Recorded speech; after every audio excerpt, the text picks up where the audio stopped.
right setting. Ooh, baby.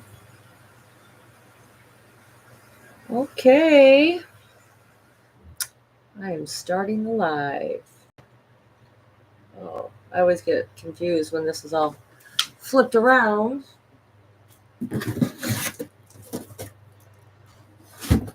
Okay. Is there anyone here? Give me a shout out in the chat if you can hear me. I'm a little bit worried about my windows being open. I have this neighbor right now that loves to drive this motorbike, up and down the street. I'm worried it's going to get a little bit loud.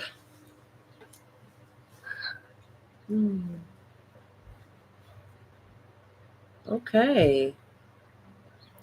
Well, it says there's 3 people here, but I'm not seeing anyone right in the live stream chat.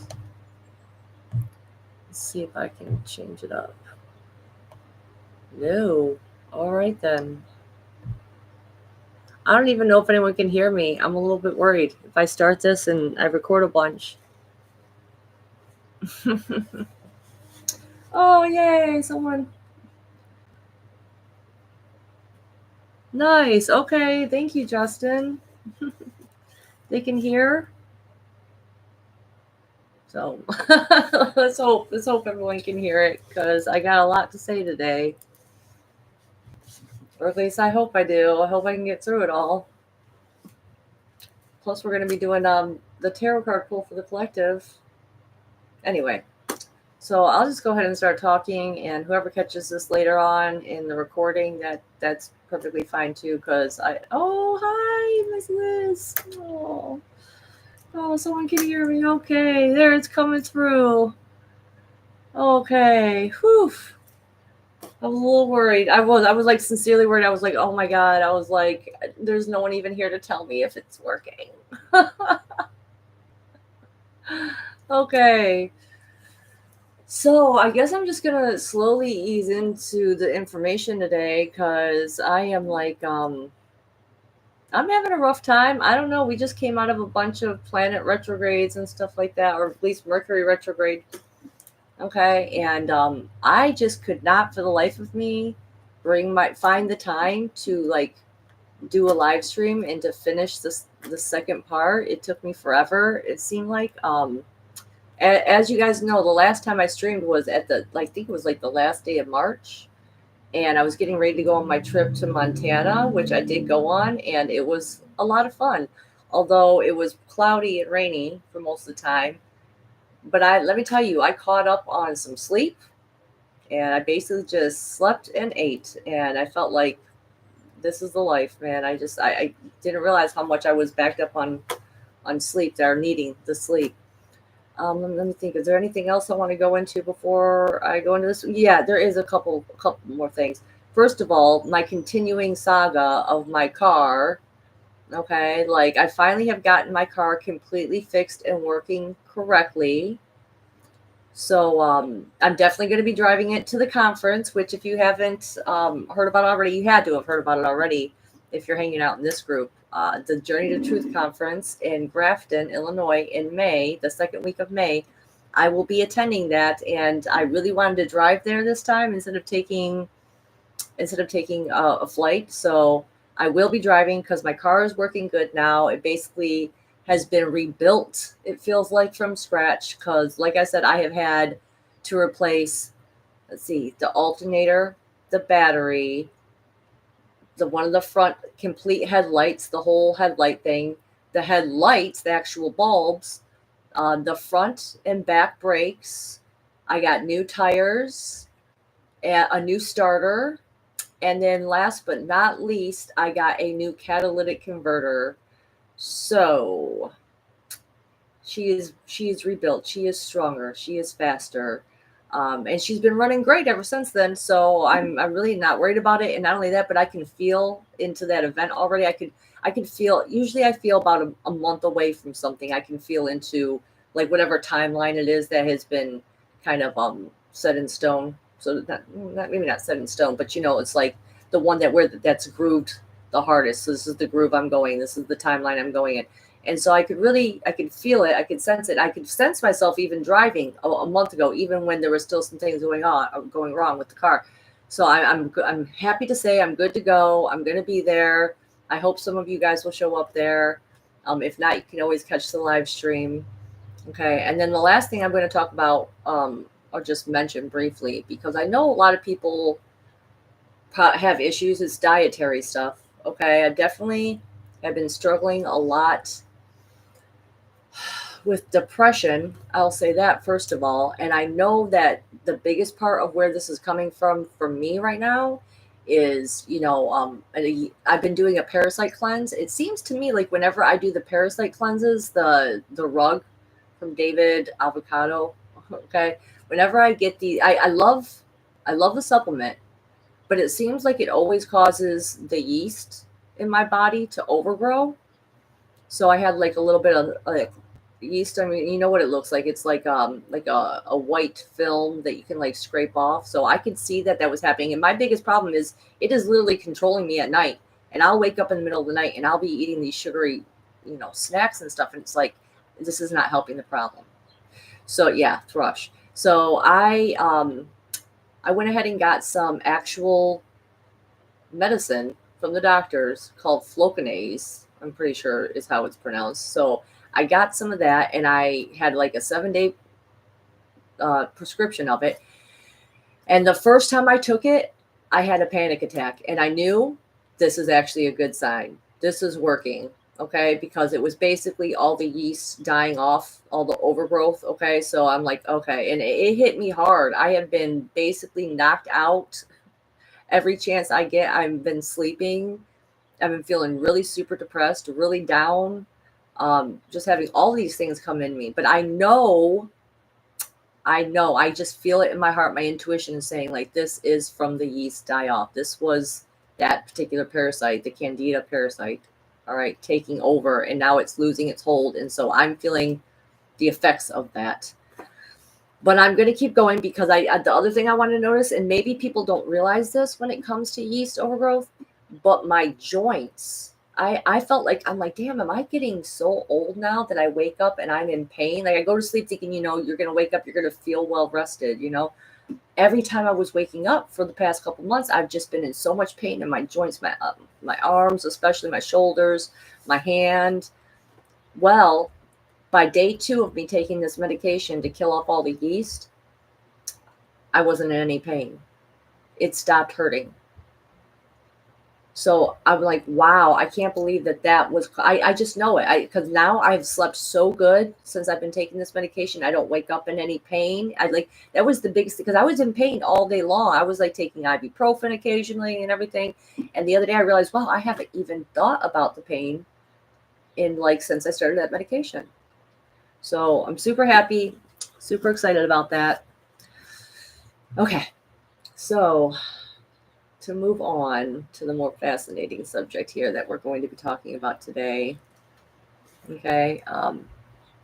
We're going to be talking about the second part of the Abramelin ritual that I went into. You can catch that live stream for the first part where I go into the details of the 18 months long ritual that you're supposed to do, where you basically stay secluded and you have to follow all these steps, which is really complex.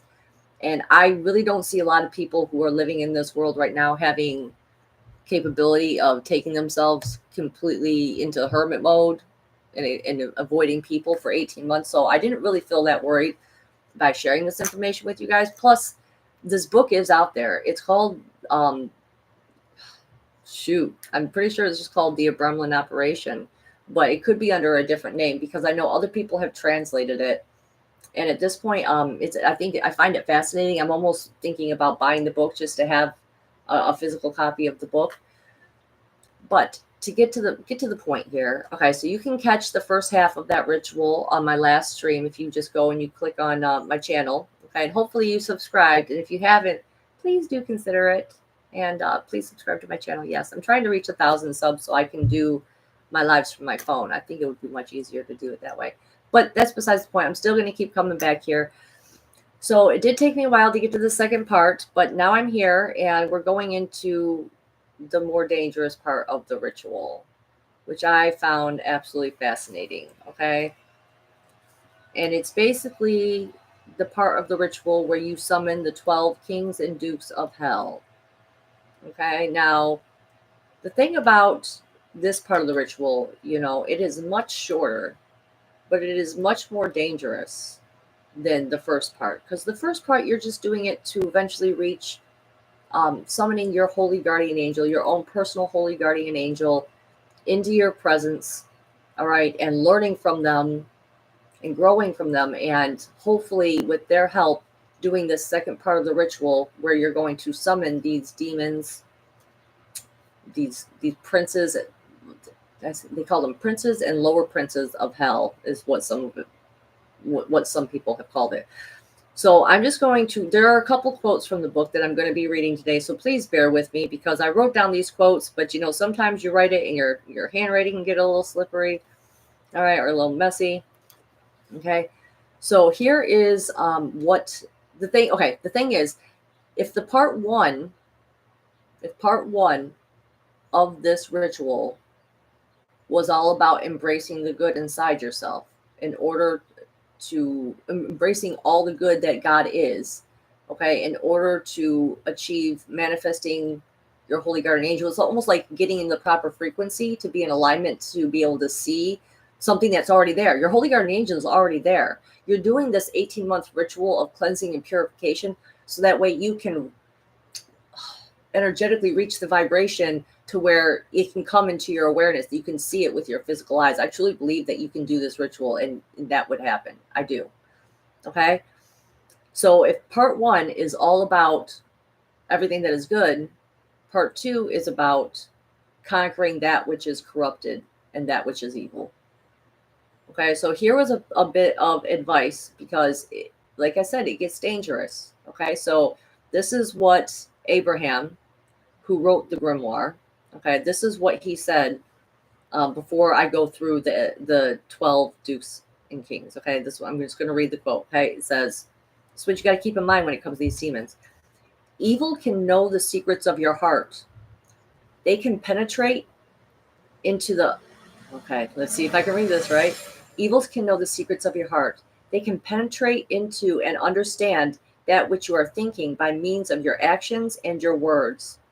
The evil spirits be about you, though invisible, and they keenly examine whether he who conjureth them is courageous or timid, whether he is prudent, and whether he hath true faith in God. We can constrain the evil spirits and force them to appear, but a few words ill pronounced will produce an effect against the person himself who is ignorantly pronounceth them. Okay, so you see it's got a lot of is at the end of these words and stuff like that. So if you could mess up a little bit, if you had permission to get a couple things wrong in that first 18 months, where then your holy guardian angel was going to tell you where it was that you fucked up during the ritual, okay? When it comes to this 3-day part ritual, okay, you cannot mess up because they're going to use these demons, they're going to use any mistakes that you make against you. They're going to try and trick you into stopping and into trying to take over you, trying to possess you. They might be able to even, one of the ways he said that they could try to trick you is they could ask you for a sacrifice of some sort. Just there's no lengths that they won't go to try and make you lose faith.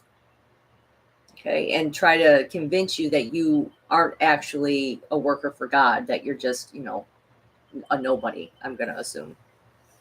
Okay, so you have to be really strong in your faith. And that's why I feel like the 18 months, even though it seems like super over the top, it probably is really necessary in building that proper foundation to where you know who you are and you won't be swayed by whatever it is that the demons say, because they can use your deepest secrets against you. They know everything. They have that power. They have that ability to know all of that stuff, ins and outs, and know exactly what to say to try and get you to break. So you have to be really the utmost strength. Hi, Geraldine. I said see ya.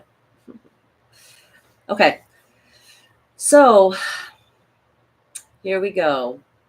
The first princes or whatever, the lesser princes called the dukes that we're going to go over. Hopefully I cannot butcher these names because I listen to the names repetitively to try and make sure I get them right. So I'm going to tell you what their name is and what it is that they specify in. And if you guys can hear that bike in the background, tell me and I'll just go ahead and I will shut the window. So please, someone in the chat, tell me if you can hear that motorbike going back and forth up and down my street. It's driving me nuts. Okay, cool. Whew. All right. So the first duke is called, his name is Astaroth, and his specialty is witchcraft and other dark magical arts. The second one is Magoth. He's the one that encourages overindulgence. The third one is Asmodeus. He was a regular antagonist in Judeo and Islamic lore who usually represents lust. And then we have one that you guys probably all have heard. His name is Beelzebub. That's number 4. All right. And he's also known as the Lord of the Flies, and he's associated with disease.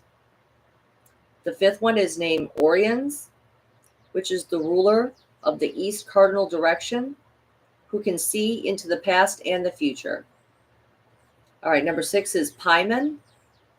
All right. He was a masterful teacher of science and secrets of the world's operation, and whom is often described as having such a beautiful face, wearing a crown, and riding a camel. I thought that was kind of interesting. So they're not always going to look what you think they're going to look like, you know. The 7th one is, this is the one I had a hard time pronouncing, Eriton. Okay. This is someone. This duke has elemental command over water, and who has an appearance that's so frightening that the practitioner must avoid looking directly at him or risk suffering a fatal seizure. This guy's no joke. Don't mess around with these guys. All right, and the last duke is Amaimon, which is the ruler of the South Cardinal Direction, whose deadly poisonous breath can only be avoided by wearing a blessed silver ring on one's middle finger. And this is according to another grimoire, which is called the Lesser Key of Solomon. Okay, so those are the 8 dukes. And now you might not know the names of those ones, but the 4 kings of hell, I guarantee everyone has heard of these names before. Okay, like people they pretty much lump these names all usually into one entity, but according to this grimoire, they are separate entities. Okay, and the first one is Lucifer. The second is Leviathan. The third is Satan. And the 4th is Belial. Okay, now people might say that Lucifer and Satan is the same, but according to this grimoire, it's like, because they're like kind of two of the same, they're 2 sides of the same coin, right? But Lucifer represents vanity and rebellion, where Satan represents confrontation and temptation. Okay, Leviathan represents chaos and envy, and Belial represents lies and lust. All right, so those are the entities that a person would summon in order to complete this whole operation, so to speak. Okay, so from the grimoire, here's another quote. It says, "Firstly, you should perform conjuration in your mother tongue and conjure the spirits, rehearsing unto them examples of their ruin and fall, of the sentence which God hath pronounced against them, and of their obligation unto servitude. Also you shall menace them in case they are unwilling to obey, with calling unto the aid of your holy guardian angels to watch over you," basically. Messed up that sentence. Sorry about that. "And in case of their being inclined to resist and unwilling to obey you, you must not give way to anger, because this will only do injury to yourself, that being exactly what they would be endeavoring to do.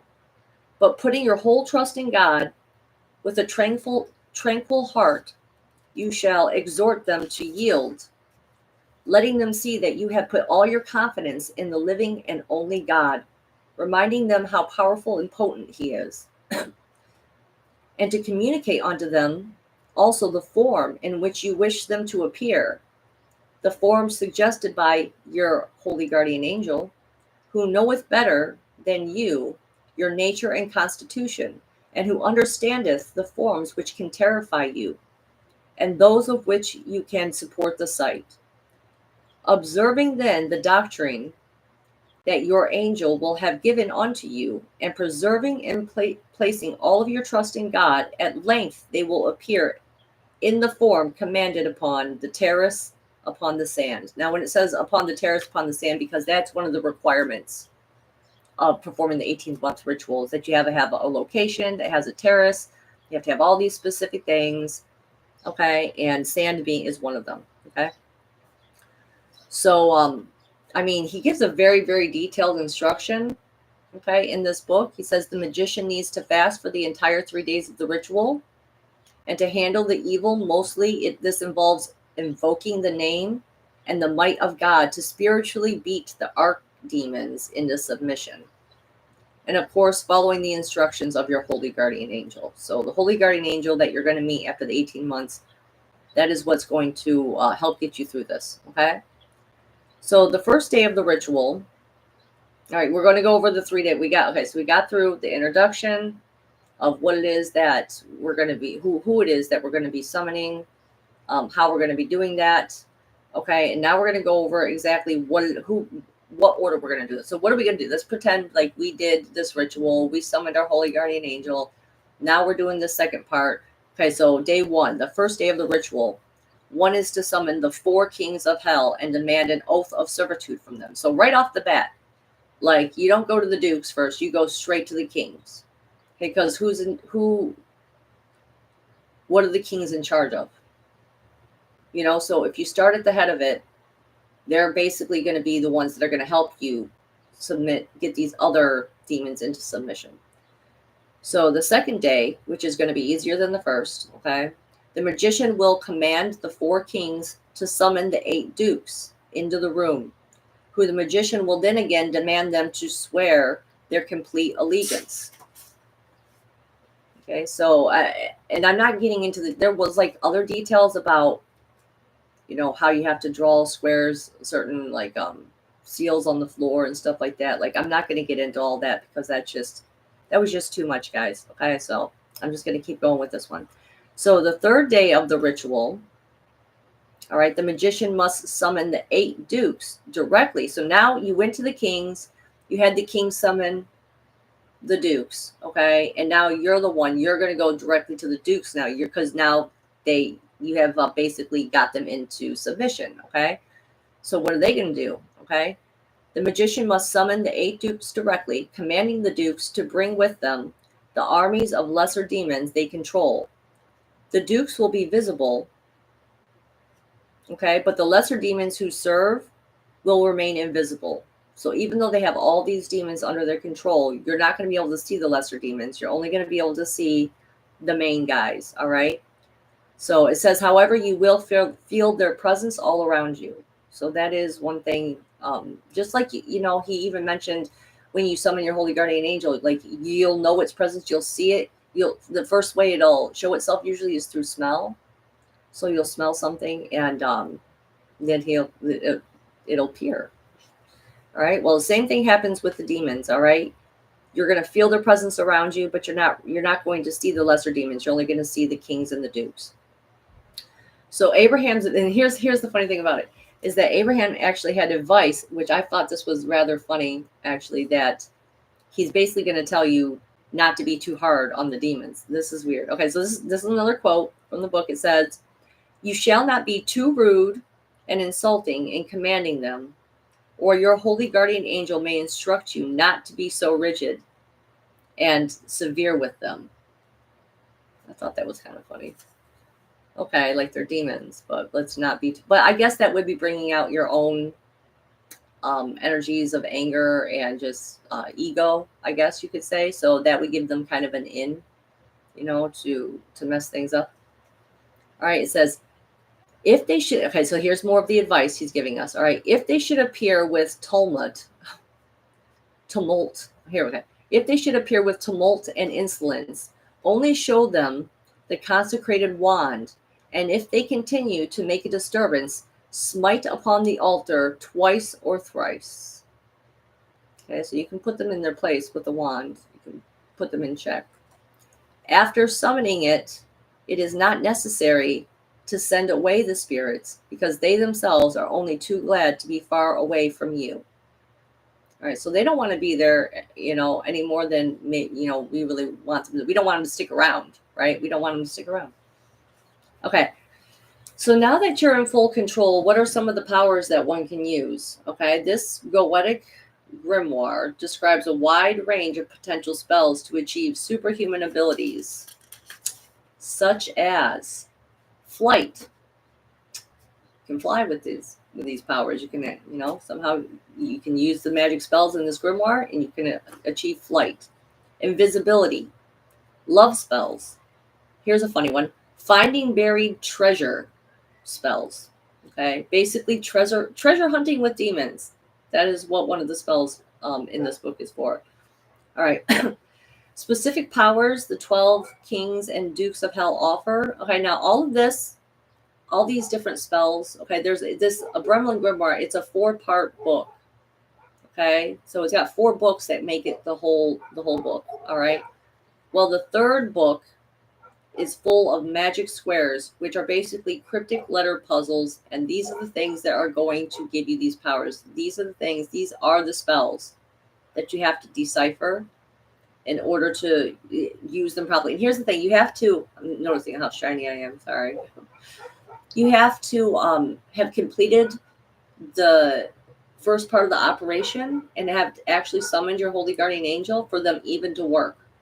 So if you haven't done that part, looking at these squares, these magic squares, is not really going to do much for you. All right, but these squares are talisman, which means that they have been imbued with sacred magic. All right, the puzzles must be solved to activate the magic, which is largely powered by demons. See, now that's the thing. Okay, you have these spells for flight, invisibility, love, all these things. Well, these spells are basically harnessing the power of the demons. All right. So they must be solved once someone completes the operation. We already said that part. Okay. The demonic powers the magician can take advantage of are clearly listed in the 3rd book, and each one is specific to its own magic square. All right. Some of the spells examples are to heal illnesses, to read minds, to acquire vast riches, to make the practitioner appear young or old or even of the opposite gender. Okay. It even says at one point, like I did pause it to read some of the book because I was watching other YouTube videos and they would show some of the pictures of some of the pages of the book. And so some of the things that it said that you could do is to make men turn into donkeys, but not just donkeys, also stags or deer, elephants, wild boars, dogs, wolves, and lastly, an ability to turn animals into stones. And that just made me think a lot of first thing that popped in my mind, honestly, was how they say trolls turn into stones, like in Lord of the Rings, like the sunlight makes these beings turn into stone. And I don't know. I thought that was very interesting that kind of linked into that. All right. So, but some of the other specific examples that I paused and I read because some of these were summarized, right? But this is exactly literally some of the little, the 1, 2, 3, 4, the list that they made. So some of the other abilities, obviously I already listed a little bit of these. It says to know all things past and future in general, to know things appertaining unto the future, things that are going to happen in war, things that have been in things past and forgotten, tribulations to come, things, I can't even read that word. Sorry guys, we're going to have to skip number 7. Things past regarding enemies. All right, to know the signs of the tempests, to know the secrets of war, and to know true and false friends. That was listed in there. I have excuse me, I was holding that cough back. Okay. So the purpose of all this is emphasized that it's really only supposed to be used for good, for the good of humanity and to the glory of God. However, this was something that was very interesting. There are still a number of spells in the book that could easily fall under the category of black magic. Okay, example of these spells. So it's like, why are those in there? You know, like, it's very strange. Examples of these spells are spells to bewitch people, to target vital organs, to destroy entire towns, and of course, to cause wars. Okay, there's spells for that in this book. I don't understand. What is special about these squares in this grimoire is that it's composed of letters, whereas most other grimoires at the time were usually made up of numbers. The squares in the grimoires were usually made up of numbers, but in this particular case, it was letters. Okay, so you could actually find the words and stuff like that. Okay. So similar to a word search, each square has hidden magic in it, a magic spell, with the words pertaining to that spell, as well as the names of specific spirits bonded to that magic square. Okay, the most common ways words are embedded in squares include palindromes, okay, which is a word that reads the same both forward and backward. Acrostics, which is words that read the same forward and downward. Then there's another one called double acrostics, where the word reads differently forward and downward. Okay, so like this is getting complicated. They get real complicated in here. And then there's the perfect double acrostic, where the word reads the same forward, downward, backward, and upward. Okay, the other thing that you would keep in mind to look out for is the words in the frame, okay, which is like a single word written around the frame of the magic square, and then a central cross, okay, central cross, okay, where the word exists in the center of the magic square. Okay, so the true invocation of a magic square's power comes not only from solving it, but from the act itself, which requires the magician to apply intense concentration and to carefully direct their focus on the magic square and its contents. So I imagine that when someone's sitting there trying to figure out these magic squares, and they're putting all their focus and their attention on what they're doing, not only do they have their focus and attention, but their intention of what it is that they're trying to create. Okay, this is almost like building up the power of it. Okay, the more like, just like with manifesting, the more time you spend focusing and imagining what it is that you're trying to manifest, the stronger and the faster that manifestation will come to you. Well, the same thing is going to go for these magic squares.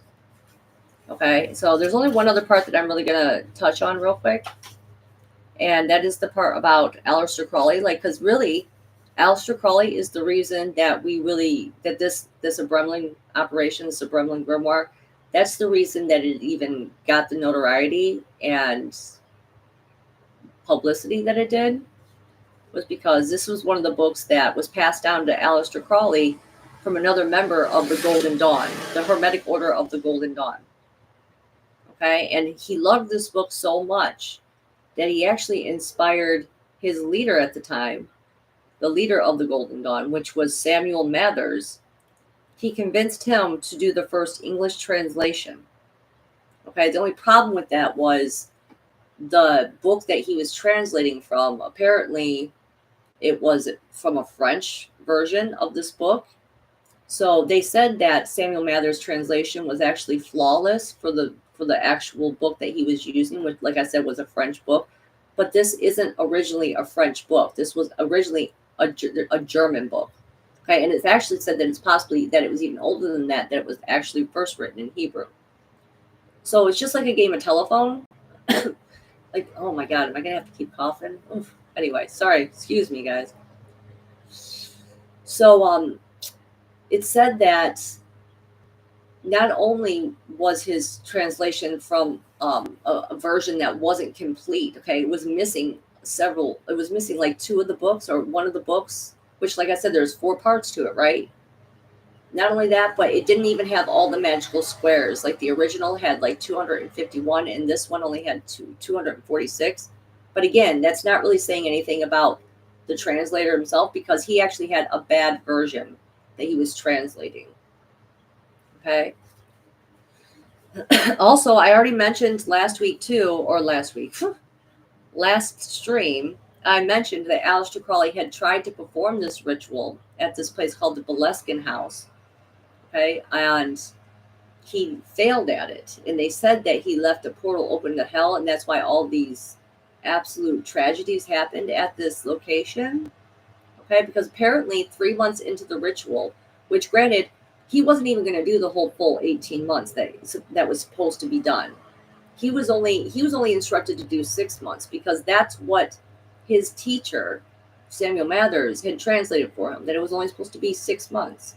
Okay, well, and here's the other thing. The warning that Abraham gave in the Abramelin Grimoire was, this is an irrevocable act. Once you start it, you have to finish it.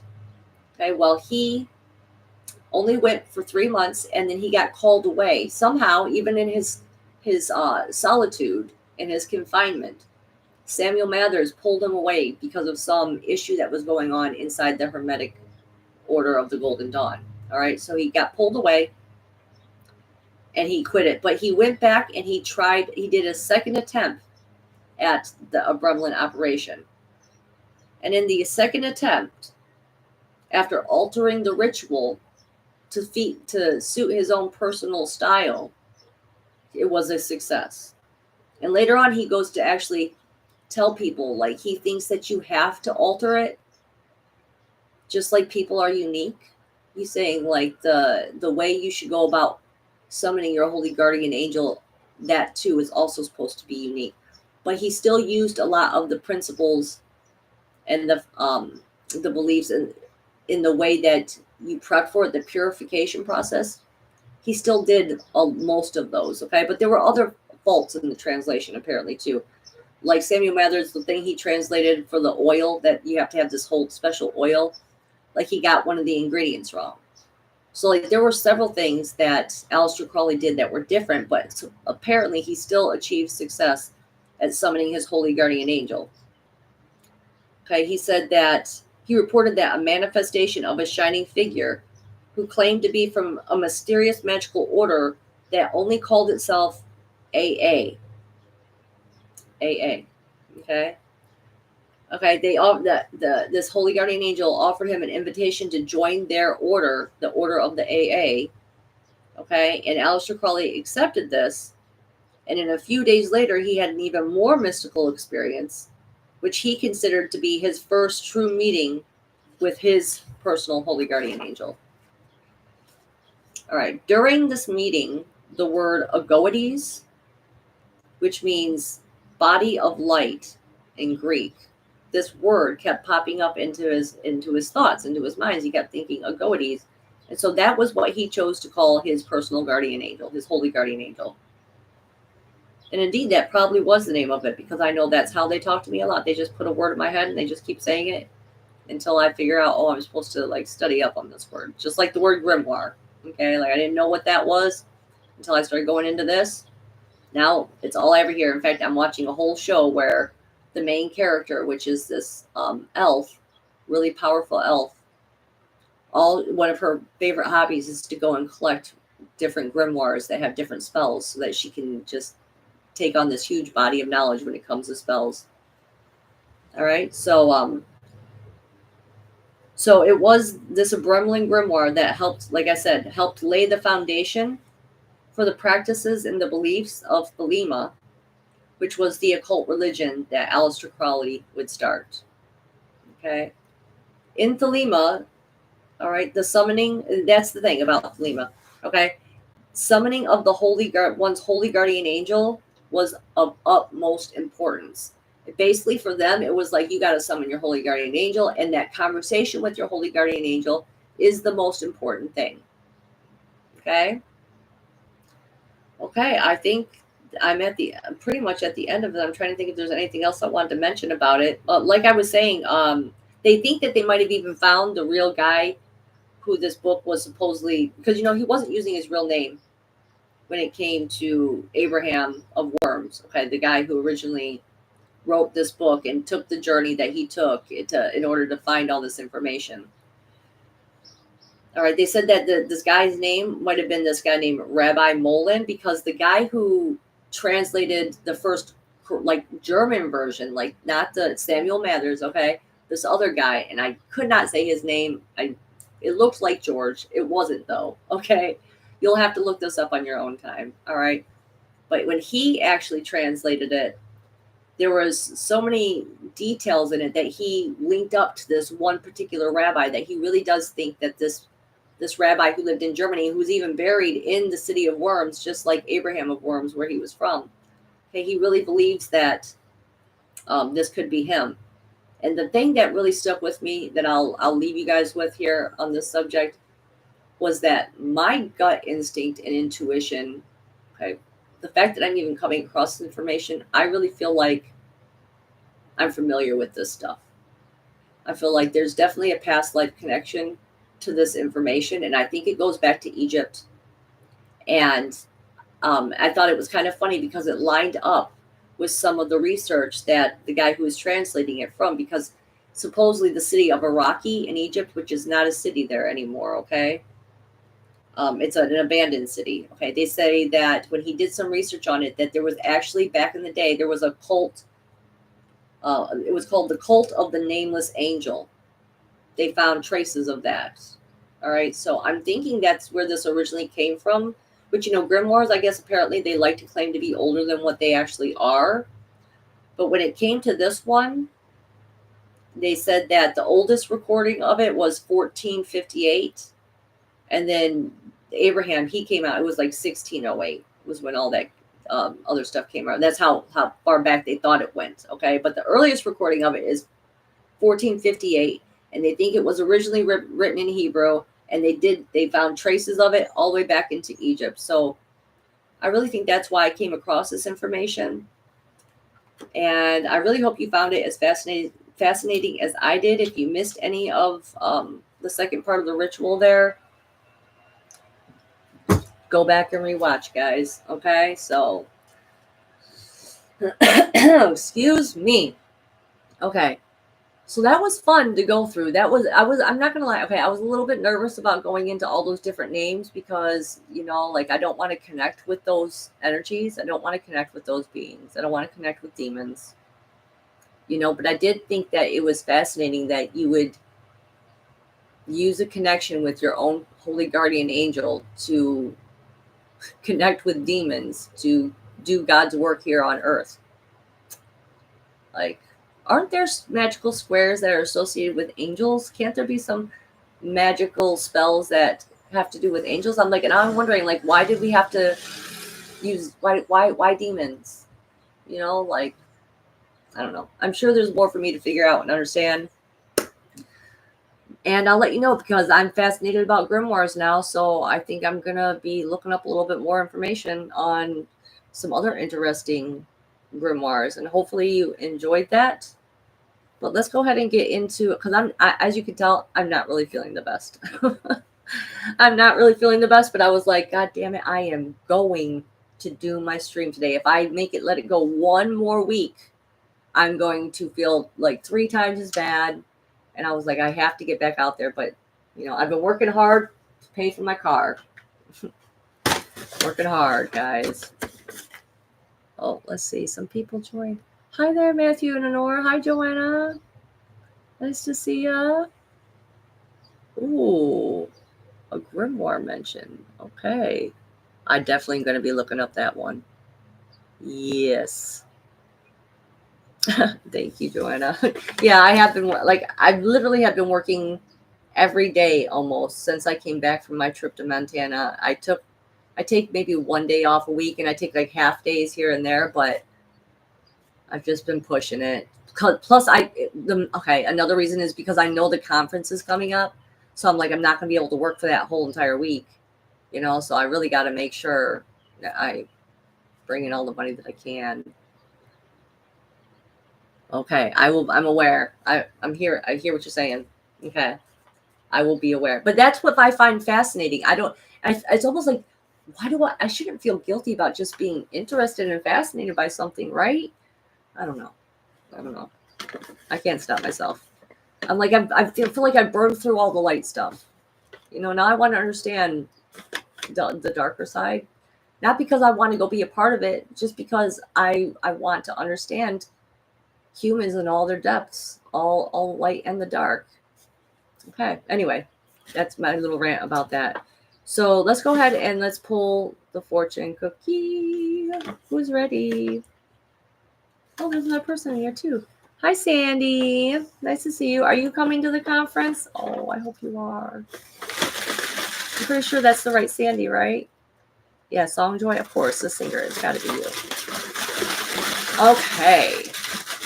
So let's go ahead and pull the fortune cookie for this week here. Although I can't make any promises about coming back next week either. Like I said, I'm preparing for this conference. It might be another couple weeks.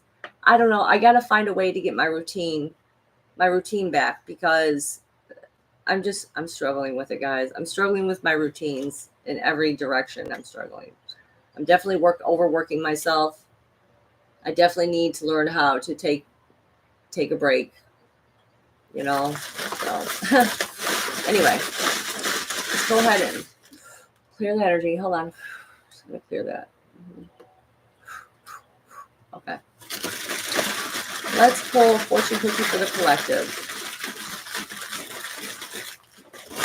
1, 2, 3. This is the one we're doing. Actually, I do have something else to mention.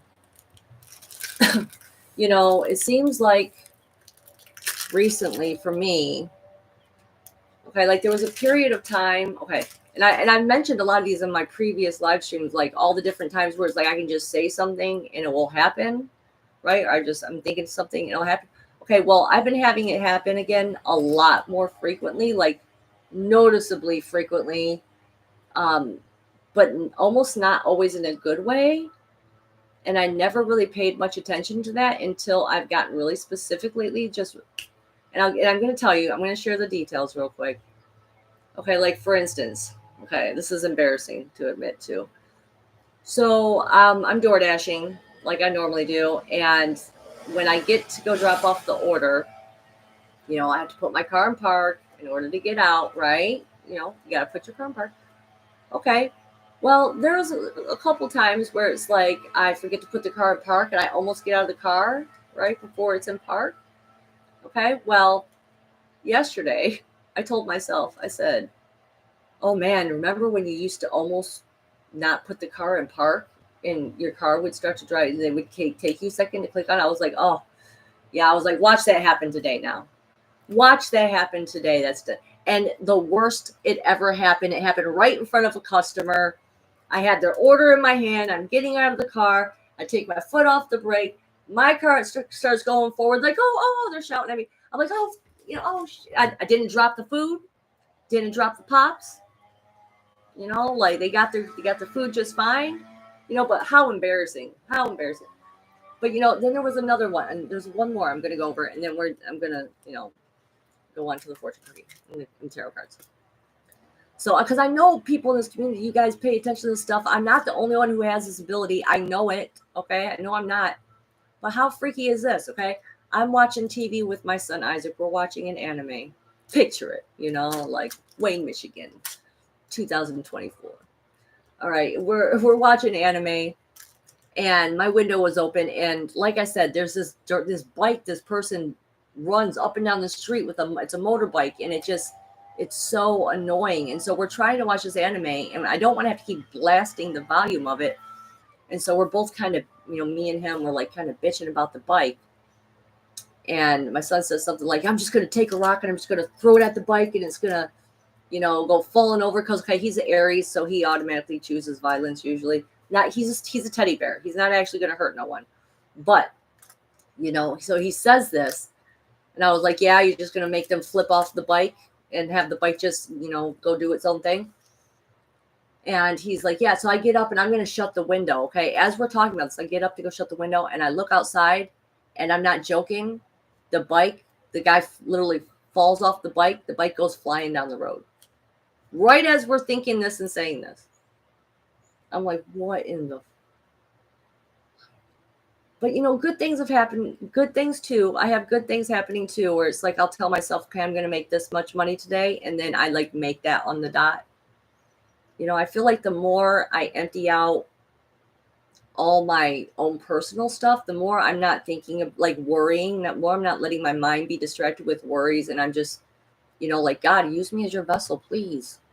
Like, that's all I want. Just help me help other people, help me help other people feel loved. And, like, use me as your tool, God. Like, that's all. I've been begging for that since I was 12 years old. Please just help me, help guide me, right? So on that note, because I know a lot of you guys got to be here with that same frequency. What is it that we all need to hear in this fortune cookie? And it better have a fortune in it, because I can't take that one more again. It does. It has a fortune in it. I see it. Okay. Oh, see, I knew. Yeah. See, Joanna, I knew I'm not the only one. Okay. Oh, boy. Our duty as men and women is to proceed as if limits to our ability did not exist. I'll read that one more time, guys. Our duty as men and women is to proceed as if limits to our ability did not exist. Isn't that kind of interesting? Considering what we just jumped off of, the topic we just jumped off of. So we have to remind ourselves, go forward as if there isn't a limit to our abilities. And I know that's true. I know it's true. But, all the stuff that I went through over the summer, it kind of threw me off for a minute. And so I kind of, I don't know, I just, fell off the wagon. So it fell off the magical wagon, so I'm jumping back on it. Okay. I'm a magical being. I don't want to hurt anyone, I think that was the problem, is like I almost wanted to stop myself because I was having so many bad thoughts back then, and I was like, I would have felt like 10 times worse if any of those thoughts would have come true. Because there were some bad things. But we're clearing all those out. We're letting that stuff go. And we're moving forward. Okay. Okay. Because I tell you what, nothing feels more comfortable than my bed lately. You ever just lay in your bed and you just feel the blankets like on your skin? Like, especially for me, it's on my legs, when I feel the blanket on my legs, and it just feels so cozy and so comfy. And I'm like, oh, there's no better feeling than this. There's no better feeling than this. I just love it so much. And I just thank God, thank you that I have a comfortable, nice little bed, because I know that was where it started for me, honestly, was just being grateful about the little things like that. And that was what kind of kicked me off into becoming who I am today, was learning to appreciate those little things. Okay, so I'm ready. I'm ready for tarot. John D is very interesting. I've heard that name before. It's like, I recognize the name, but I will look into that, guys. Thank you, because I have like YouTube videos. That's all I do, is listen to YouTube videos when I'm out driving and door dashing every day. I know it's bad, though, when I don't even have the drive to DoorDash, because honestly, like I've mentioned before, I really do love door dashing. I love that I can make money that way and work around my kids' schedule. And I just want to have more time with my kids now at this point. That's really what it is. I wanted to learn to balance it so I have more time with my kids, because I love being here with them.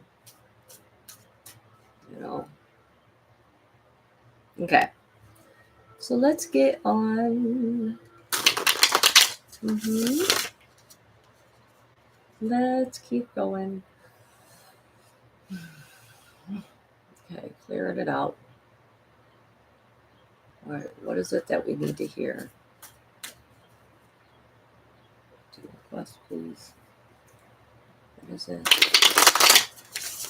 What the collective needs to hear. A message to Spirit want to give. People who are watching this stream now and in the future. What message do we need to hear? I'm trying to really empty out my thoughts here. do we all need to hear? Okay. Message states collective. All right, here we go. Okay. Yes. They're all here. My whole team. Okay, here we go.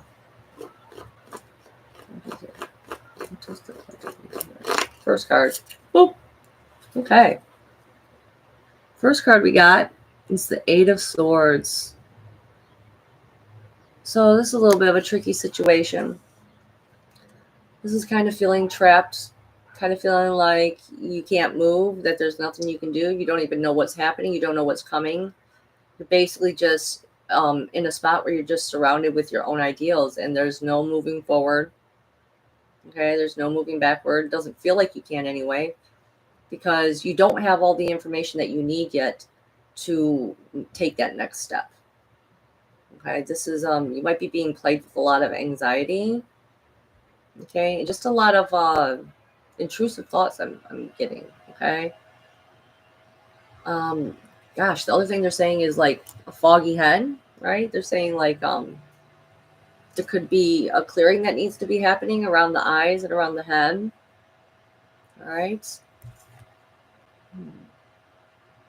We're gonna pull some more cards though to see if they can be a little bit more specific about where it is that we might be feeling trapped and feeling like there's just nothing we can do about it. They're like, we're in this situation, there's nothing we can do about it. Okay. Okay, let's see.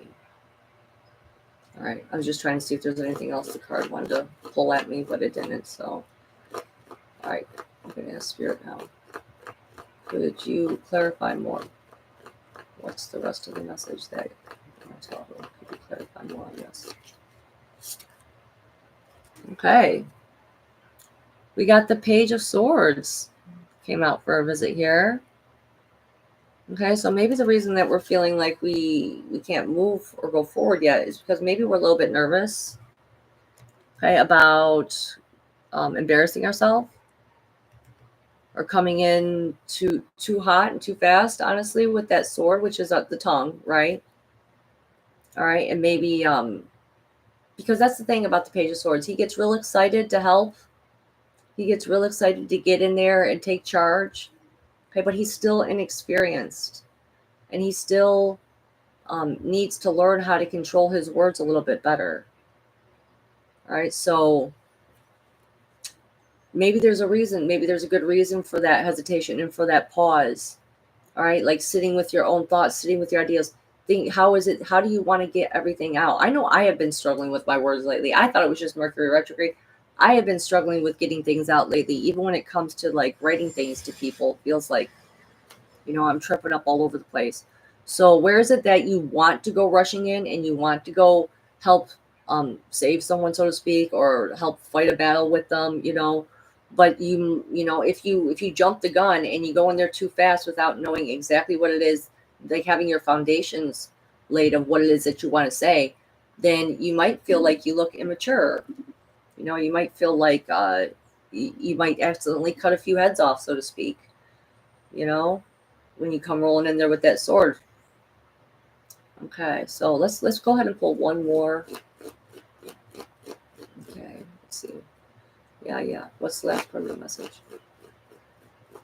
Let's see the last part of the message. What's a little bit more? What's the last part of this message? Okay. Oh, that's because it's a test. That's because we got the High Priestess energy coming in here. Ooh, Mario, hello. Sorry, I got pulled away for a second. Okay, so we got the High Priestess coming in here, and it's not going to be a comfortable time. I can tell just by these first two cards, the first card especially. You're not comfortable right now. Okay, but the truth of the matter is that this is going to amplify this test is going to amplify your psychic abilities. Okay, it's about learning to trust your own intuition more. All right, and learning which choice to make, right? Like, and if we're talking about communicating, because that's what this card is talking about, right? If we're talking about communicating, how you share yourself with the world. You know, what tone, what inflection you use, what particular words you choose. You know, you're going to have to learn how to, what I'm hearing or feeling is slow it down. Okay, slow it down and think about each of those things that you want to communicate. All right, and think about how you would feel having those words said to you, because that's the thing. Sometimes we let our emotions get the best of us and we want to just say what we want to say without thinking how that's going to affect the other person.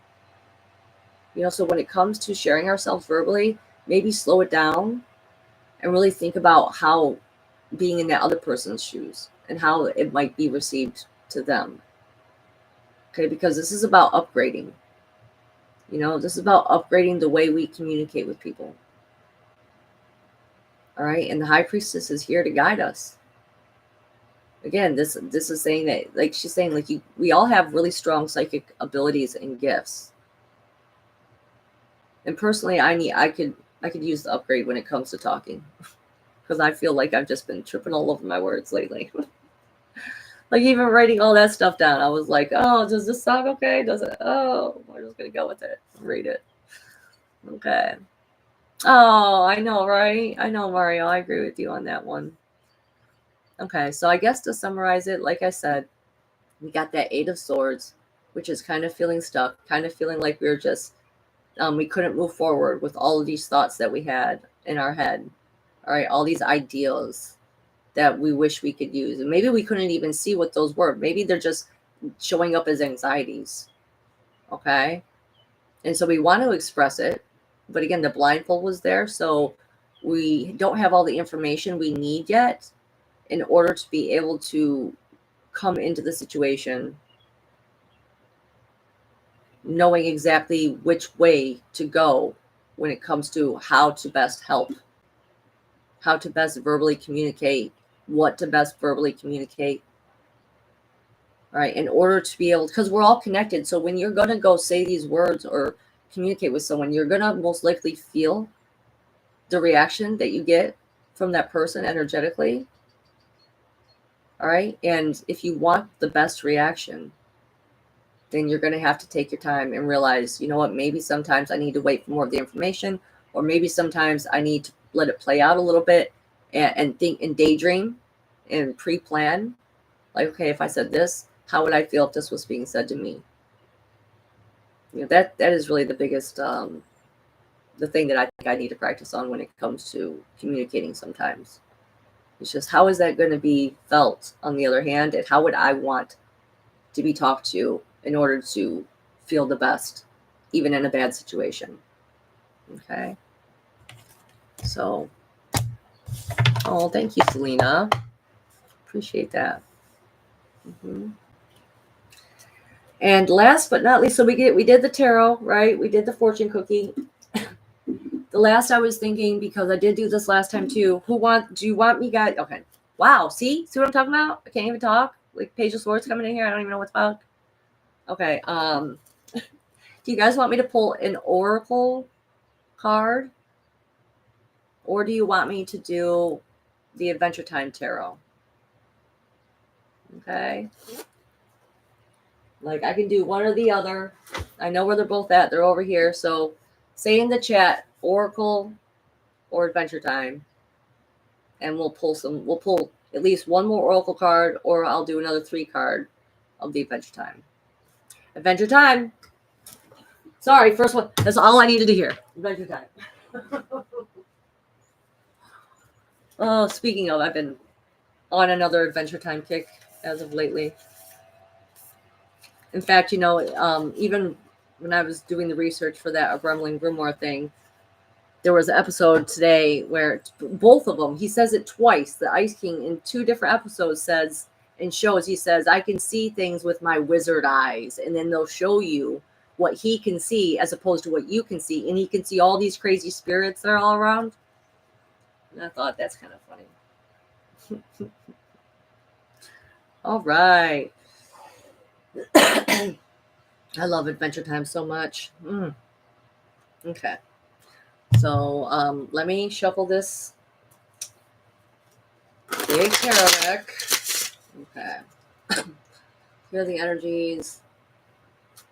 Okay. Why am I so coffee right now? I'm like, it has not been this bad in a while. I feel like, and I haven't even been smoking as much. So I'm like, that's the other thing I wanted to mention about the yeast stuff is that as I'm taking this medication, I've been wanting to smoke less. Like it actually is making me feel sick to my stomach just to smoke. And I'm like, oh man, if I was feeding the yeast with nicotine too, if that was part of it, fuck, get this shit out of my system. Okay. Anyway, back to the tarot. Yeah. What does the collective need to hear? What does the collective?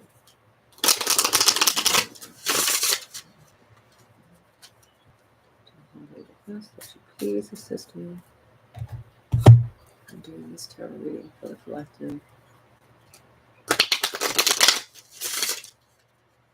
What message should I give them?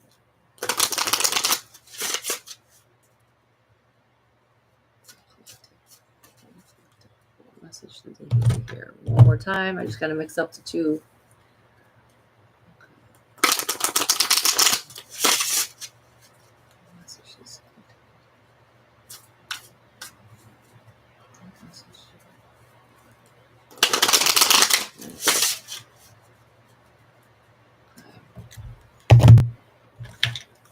Last part, and then we're done, guys. Thank you for bearing with me here while I do my extra long shuffling. It's this deck especially. It has to like divide into 4 parts. Okay. Message. Yep, it's done. Okay. Message does the collective need. They kind of give me a little shout out sometimes when it's ready. When the energies are ready. Okay. Yes. Mm-hmm.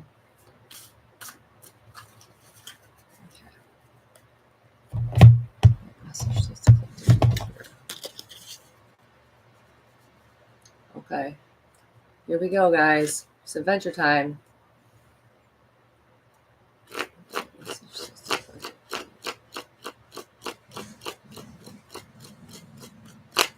Okay. Boop. All right, the first card we got, very interesting. We got Abraham Lincoln in the Judgment card. Okay, so this guy, this character is from Mars, actually. He was the ruler of Mars. Okay, and he actually kind of looks like he's got angel wings there, doesn't he? Holy guardian angel here. So before we get into what Judgment is, let's get into what this guy, like the characteristics of him. So obviously he's Honest Abe, right? So he supposedly doesn't ever lie, right? He's the ruler. He has a staff, okay? So he could rule over life and death. He was like the judge and the jury. He, like I said, he's the king of Mars. Okay, so the one particular episode that really they highlighted this, because I'm being pulled to this staff he got, right? Okay, he accidentally made a mistake where he accidentally killed Jake the dog. Okay, I'm trying to like summarize this part of the story here. Basically, Normal Man, or Magic Man, which was his brother, who was sent to Earth as a punishment to try and get him to have emotions and care about other people and other entities. All right. Well, it never worked. And when they came down to get him and take him back to Mars for final sentencing, basically, he switched shapes with Jake the dog. Okay. And he like magicked him. He cast a magic spell on him and made him, Jake the dog, look like him. So they took him back up to Mars for punishment instead of Jake. But Finn knew this. So Finn grabbed Magic Man. They went and they traveled to Mars to get Jake. And right as he was getting ready to take Jake back, because he basically went to go hit Death over the head with a chair, and this caused a commotion to where Abe Lincoln, okay, King of Mars, dropped the staff and accidentally killed Jake the dog. And he basically had to go and sacrifice himself in order to get Jake back. Now, the reason that I'm bringing up this story at all is because the Judgment card is about losing something that you hold dear and precious as like an exchange, as a sacrifice almost for something else. Okay, something needs to be reborn, something needs to rise from the dead, so to speak. All right, and it's not, it can be harsh. Okay, just like when Jake died at first, you know, Finn was very like, this is like the end of my life here, you know, this is my best bud. I mean, the whole show is created around Finn and Jake.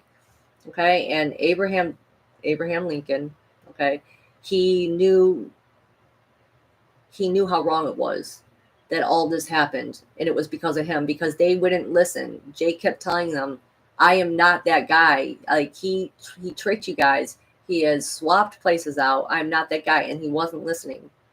Okay, so he knew that this was on him, that he had made a false judgment, and so he had to sacrifice something in order to properly to put things right. Okay, so something, I'm going to say something needs to be sacrificed, and you're going to have to let go of that, whether it be an older identity of yourself, an older version of yourself, like the new person that you're becoming. We're always supposed to be going through these deaths and rebirths. If you hold too tightly onto one version of yourself, then you stifle yourself, you stagnate yourself, and you don't leave room for the new person that you're supposed to become. Okay, and you're supposed to be birthed into. And it does actually bring up another thing that I wanted to mention in my stream, but you know what? I'll mention it after I'm done pulling the tarot. It has to do with a dream that my son had. I really think that it goes kind of in alignment here with this Judgment card. So the first card we got is Judgment. All right. It's time to give something up that we hold dear in order for something even better to come along, and we need to go forward with it. Okay. So let's see. Okay, next part.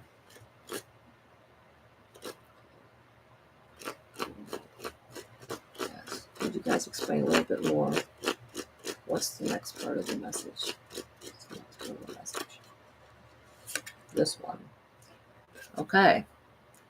So the next card we got is Four of Swords. Okay, now I find it kind of funny because the characters right here come from an island episode, basically. It's called The Islands. Okay, it was like a short little like mini series inside of Adventure Time. And these characters you actually met on an island outside of U, the land of U. And they were the only people that lived on the island. And they didn't speak. Only characters that basically didn't ever say a single word the entire time. Okay, and so that's what this is suggesting. All right, it's time to take a break. It's time to take a rest, because and what needs to happen in order for something to, like, when it comes to birth, what has to happen? You know, there has to be quiet.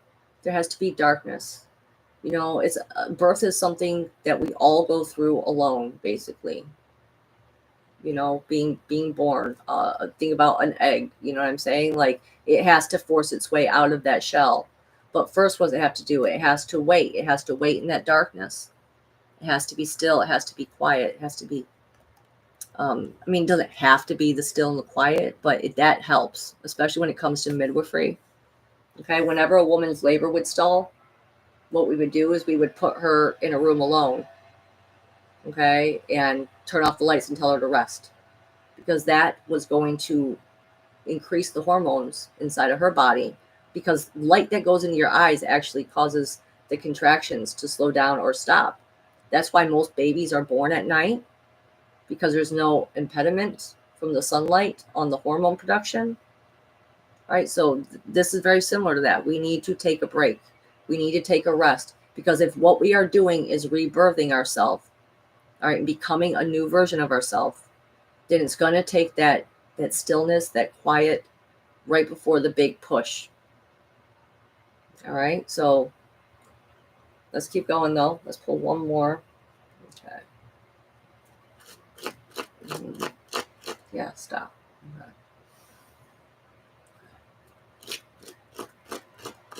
Let's see, let's pull a message.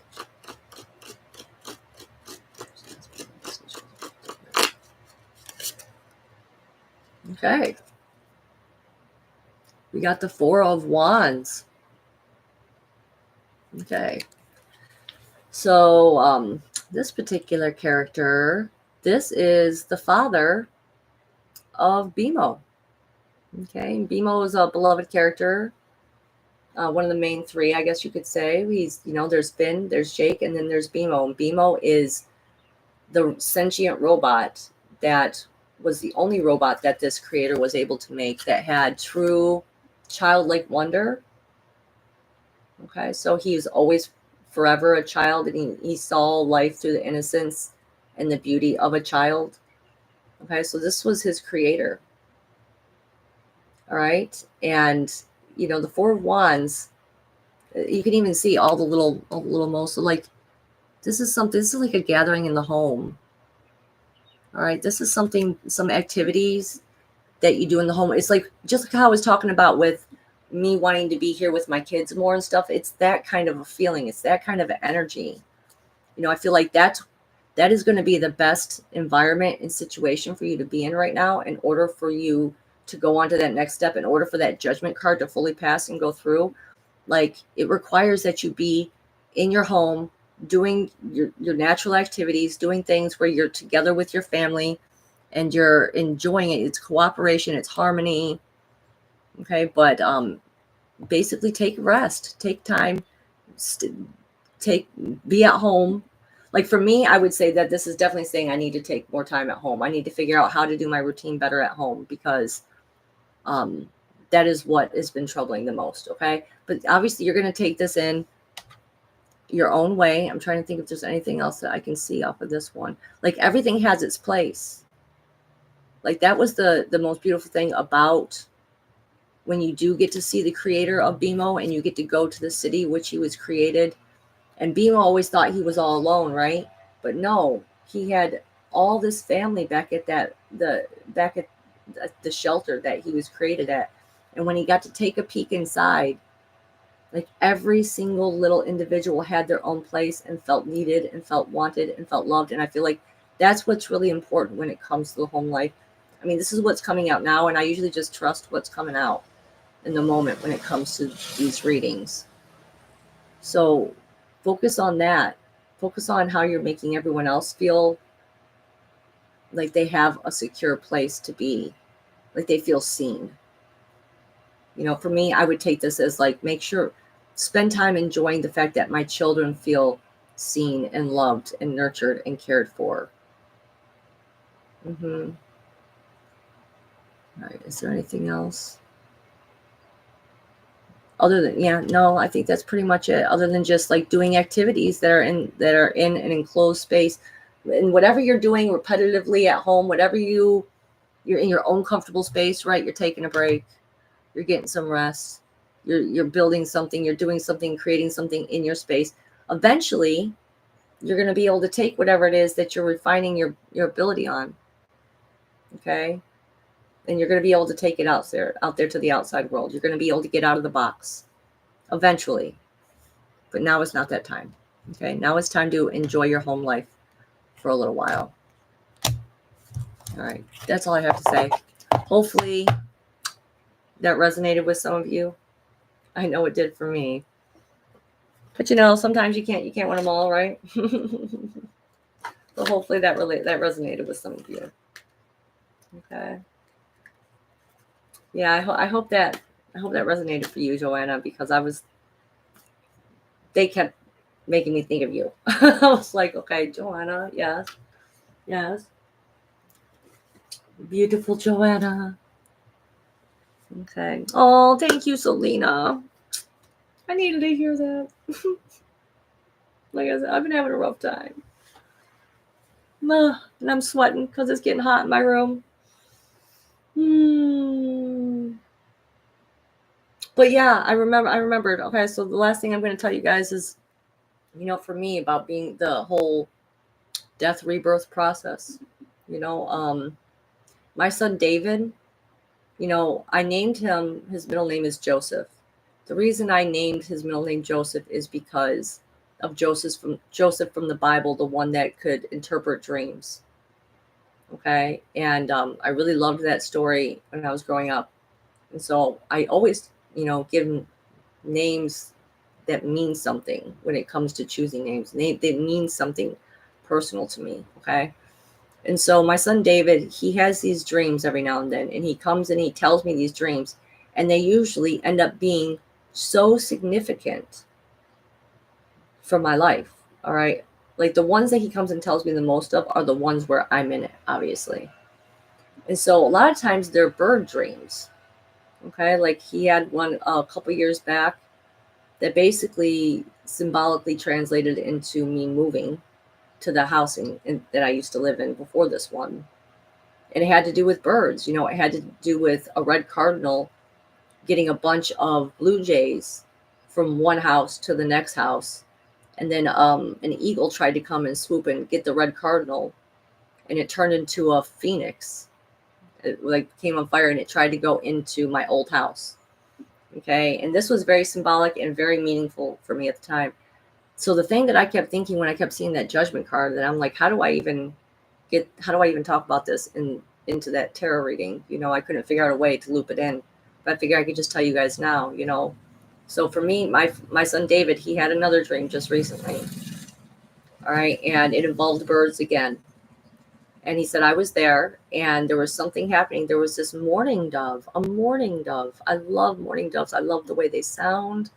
I love the sheer iridescence on their feathers and stuff like that. But it kind of made me think of, and this will make sense in a second, kind of made me think of Gandalf the Grey kind of color, mourning dove.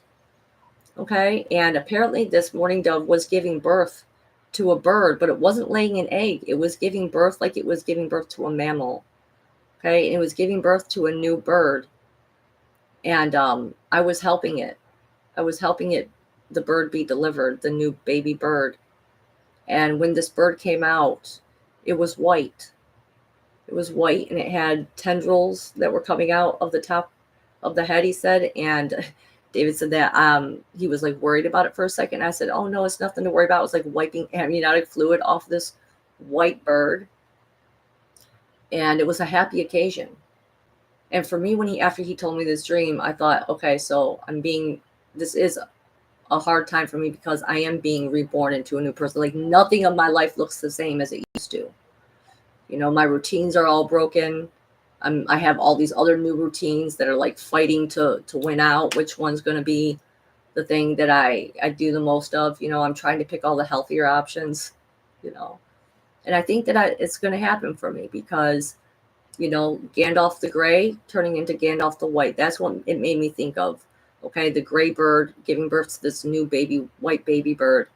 So, purifying myself, upgrading those abilities.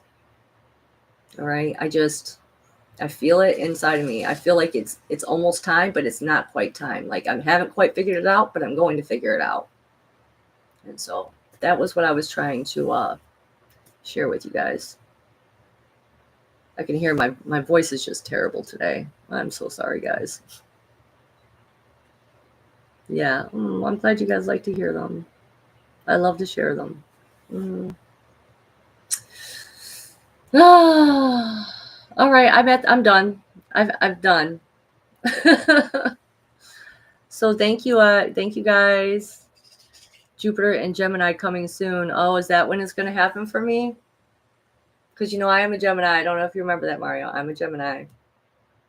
So Jupiter going into Gemini. Yeah.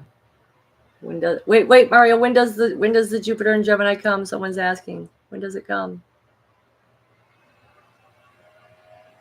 Fairly soon, I'm sure. We might have lost him already, Selena.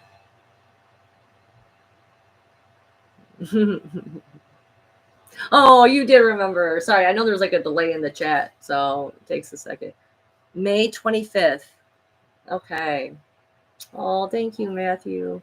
Thank you. I'm sure Nora's in the background too. Thank you guys for being here. Really appreciate it. And if you're watching this on the replay and you're not subscribed, please subscribe to my channel. And I hope to see some new people here. And I hope to see the old people here too. because you guys are why I keep coming back and doing this. I really look at you guys as family. And I really hope that these tarot readings and the things that I share with you here, I hope they help. That's really all. I just want to help. Okay, I just want to be able to participate. All right. Thank you, Crystal. All right, and on that note, I'm going to go sit by the fan because I have no air conditioner and it's hot in Michigan. Yay.